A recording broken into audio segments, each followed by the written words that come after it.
Hello नमस्कार साथियों, कैसे हैं आप सभी लोग। आशा है आप सभी लोग एकदम स्वस्थ और अपनी अपनी तैयारियों में व्यस्त होंगे। स्वागत है आप सभी का शालू आर्ट क्लास में। धीरे धीरे मैं कुछ और भी जनरल नॉलेज के क्वेश्चंस के वीडियोस भी बनाऊंगी इसी चैनल पे। तो उसको भी आप लोग कोई अदर सब्जेक्ट की भी तैयारी करता है तो उनके काम आएगा। तो मैं कोशिश करूँगी कि उसके भी वीडियोज़ आप लोग के लिए लेकर आऊँ।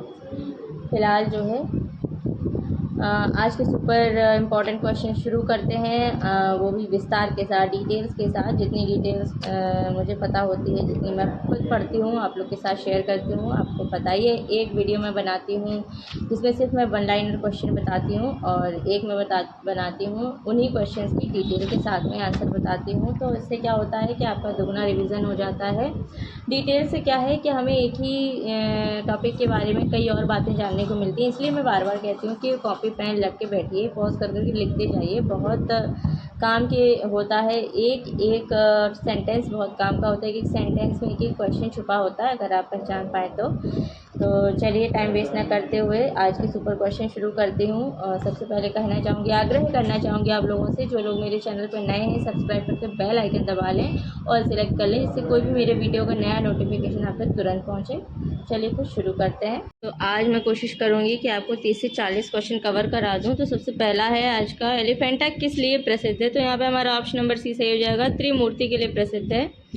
एलिफेंटा किस लिए प्रसिद्ध है, त्रिमूर्तियों के लिए प्रसिद्ध है। यहाँ पे ऑप्शनों में जो है मूर्तियाँ सही हो जाएगा। भारत के एक ऐसे प्रसिद्ध गुफा का नाम बताएं जहाँ एक भी भित्ति चित्र उपलब्ध नहीं है। तो यहाँ पे हमारा ऑप्शन नंबर डी एलिफेंटा सही हो जाएगा। इसमें एक भी भित्ति चित्र नहीं है, यह बात याद रखिएगा। यूपीपीएससी अल्टीग्रेड परीक्षा 2018 में क्वेश्चन पूछा गया है।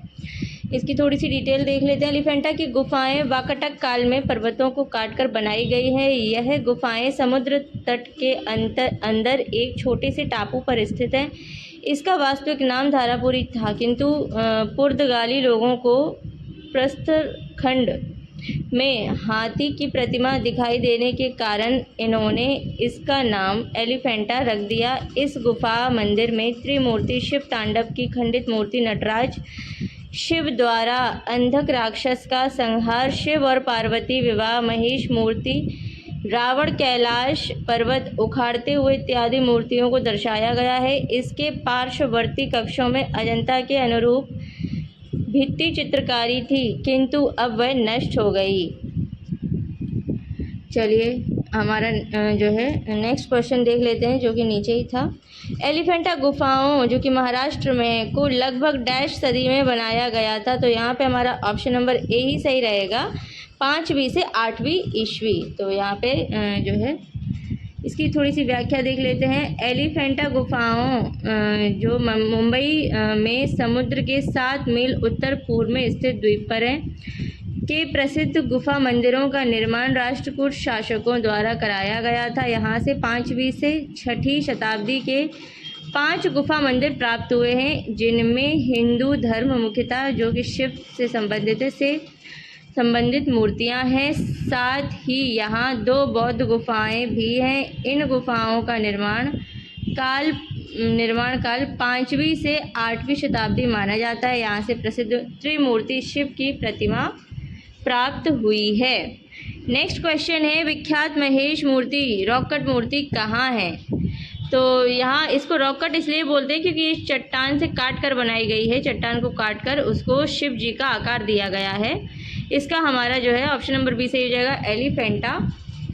तो इसकी थोड़ी सी व्याख्या देख लेते हैं। विख्यात महेश मूर्ति रॉककट मूर्ति एलिफेंटा में है। 8वीं शताब्दी में राष्ट्रकूट राजाओं ने एलिफेंटा गुफा में 3 वर्ष वाले महेश मूर्ति के मंदिर का निर्माण करवाया था। इसके कुछ अन्य महत्वपूर्ण तथ्य भी देख लेते हैं। एलिफेंटा गुफा को यूनेस्को द्वारा विश्व विरासत का दर्जा दिया गया है। एलिफेंटा में कुल 7 गुफाएं हैं, जिनमें महेश मूर्ति गुफा प्रसिद्ध है। एलिफेंटा की गुफाओं में अर्धनारीश्वर, कल्याण सुंदर शिव, रावण द्वारा कैलाश पर्वत को ले जाना, अंधकारी मूर्ति और नटराज शिव की मूर्तियां हैं।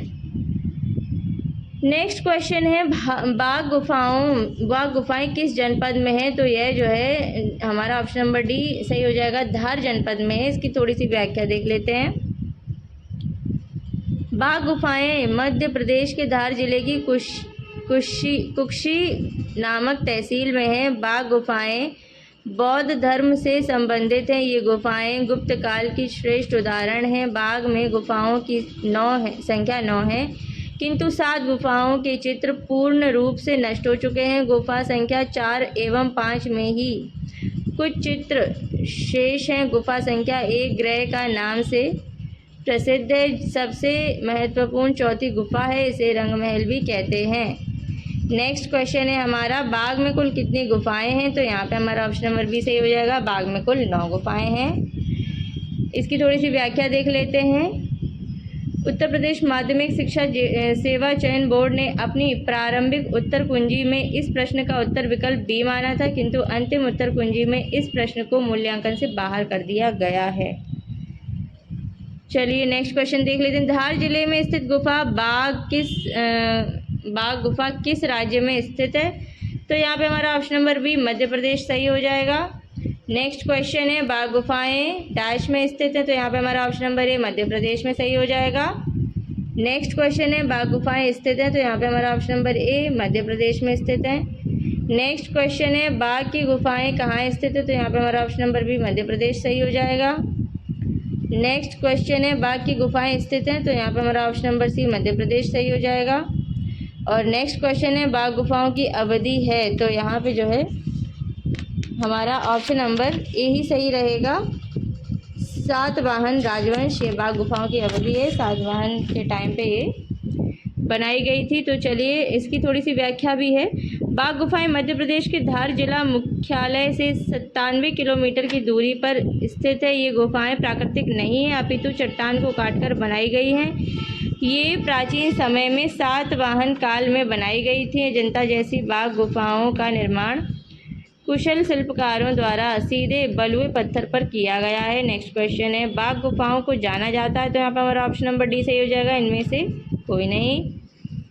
नेक्स्ट क्वेश्चन है, बाघ गुफाओं को प्रयुक्त में से किसी भी नाम से नहीं जाना जाता है, किंतु मतलब इसकी हम व्याख्या पढ़ रहे हैं। किंतु गुफा संख्या 1 को ग्रह गुफा, गुफा संख्या 2 को पंचपांडव गुफा तथा सबसे महत्वपूर्ण गुफा संख्या 4 को रंगमहल के रूप में जाना जाता है।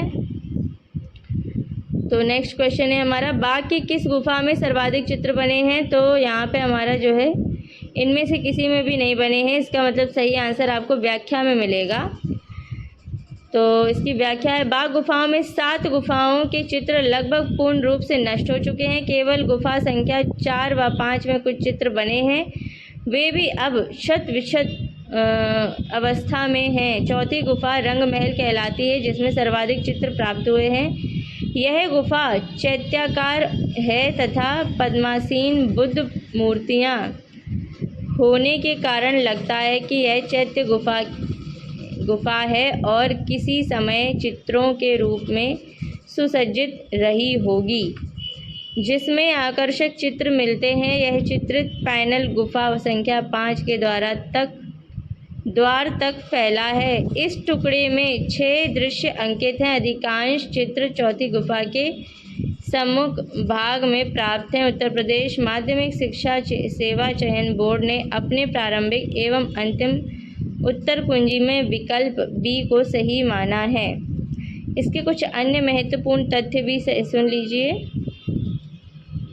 वर्ष 1910 में असित कुमार हलदर तथा वर्ष 1925 में मुकुल चंद दे ने भी बाघ गुफाओं पर अपने अपने विस्तृत लेख प्रकाशित किए। बाघ की प्रथम गुफा में कोई चित्र नहीं है, जबकि द्वितीय गुफा किसी समय पूर्ण रूप से चित्रित थी, जो अब कलवित हो गए। चलिए अब नेक्स्ट क्वेश्चन देखते हैं। गायिकाएं चित्र बाघ गुफा के किस संख्या गुफा के सामने चित्रित हैं? तो यहाँ पे हमारा ऑप्शन नंबर बी सही हो जाएगा, गुफा संख्या 4 के। इसकी भी व्याख्या है, गायिकाओं का चित्र बाघ गुफा संख्या 4 के सामने चित्रित किया गया है। स्त्री गायिकाओं के 2 दलों को चित्रित किया गया है। पहले दल में 7 स्त्रियां एक अन्य 8वीं नर्तकी को चारों ओर से घेरे खड़ी हैं।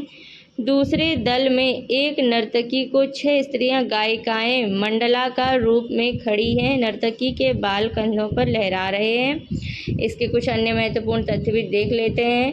छठी गुफा में गौतम बुद्ध के अनेक चित्र हैं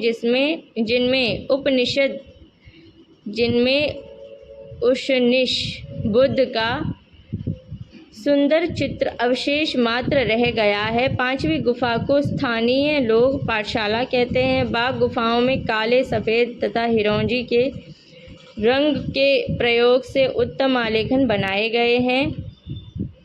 रंगीन चित्रों में नीले, लाल और पीले परस्पर विरोधी रंगों का प्रयोग किया गया है। रंगों की यहाँ 2 शैलियाँ हैं जो संभवतः 2 भिन्न-भिन्न कालक्रमों की परिचायक हैं। बाघ गुफा चित्रों पर किस शैली का प्रभाव है? अजंता शैली का। इसकी कुछ व्याख्या है। बाघ गुफा चित्रों पर अजंता शैली का प्रभाव है क्योंकि बाघ गुफा चित्रों के लिए प्रयुक्त टेम्परा विधि का प्रयोग अजंता के चित्रों में किया गया है। अन्य महत्वपूर्ण तथ्य देख लेते हैं। नंदलाल बसु, असित कुमार हलदर, सुरेंद्र नाथ कर, A.B. Bhosle, B.A. Apte, Shri M.S. Bond तथा B.B. जगपत आदि प्रसिद्ध कलाकारों ने बाघ गुफा के चित्रों की अनुकृतियां तैयार की। असित कुमार हलदर और नंदलाल बोस ने वर्ष 1921 में बाघ गुफाओं की प्रतिलिपियां तैयार की। बाघ गुफाओं के सबसे अच्छे चित्र 4थी एवं 5वीं गुफा के बाहरी बरामदे की भीतरी दीवार या गुफाओं के सामने की दीवार पर ऊपर के भाग में सुरक्षित थे, परंतु बरामदे की छत गिर जाने से पर्याप्त चित्र नष्ट हो गए। बाघ की गुफाओं में शोकाकुल स्त्री, नीले रंग के कबूतरों की जोड़ी, 4 गहरे वर्ण के आभूषणधारी पुरुषों की वार्ता, 17 घुड़सवारों का दृश्य, हाथी का विश्राम, एक केले का वृक्ष जिसके नीचे बुद्ध बैठकर अपने शिष्यों को उपदेश दे रहे चित्रित हैं। चलिए नेक्स्ट क्वेश्चन है, बाघ गुफा चित्रों के उपयोग की जाने वाली तकनीक है। तो यहाँ पे हमारा ऑप्शन नंबर बी सही हो जाएगा, टेम्परा। असित कुमार हलदर और नंदलाल बोस ने किस सन में बाघ गुफाओं की प्रतिलिपियां बनाई थी? तो यहाँ पे हमारा ऑप्शन नंबर बी सही हो जाएगा, 1921 में। नेक्स्ट क्वेश्चन है, बाघ गुफा के भित्ति चित्रों को बनाने में किस तकनीक का प्रयोग किया गया है? तो यहाँ पे हमारा ऑप्शन नंबर डी, ग्लू रंग चित्रण तकनीक सही हो जाएगा। इसी के साथ आज के मैं यहाँ पे 20 ही क्वेश्चन पूरे कर रही हूँ क्योंकि काफ़ी बड़ी बड़ी व्याख्या थी तो वीडियो बहुत लंबा हो रहा है। इसके बाद में नेक्स्ट वीडियो बनाऊँगी, तब तक आप लोग इतना कवर कर लीजिए अच्छे से। देखा आप लोगों ने साथियों किस तरह से आज के भी super important question, most important, जिनमें से 100% पेपर में आएगा। तो बस आप लोगों को मेहनत करनी है, उन्हें याद रखना है, बार बार रिवाइज़ करिए तो सब कुछ याद हो जाएगा। तो चलिए मिलती हूँ मैं नेक्स्ट वीडियो के साथ, तब तक के लिए take care and bye bye.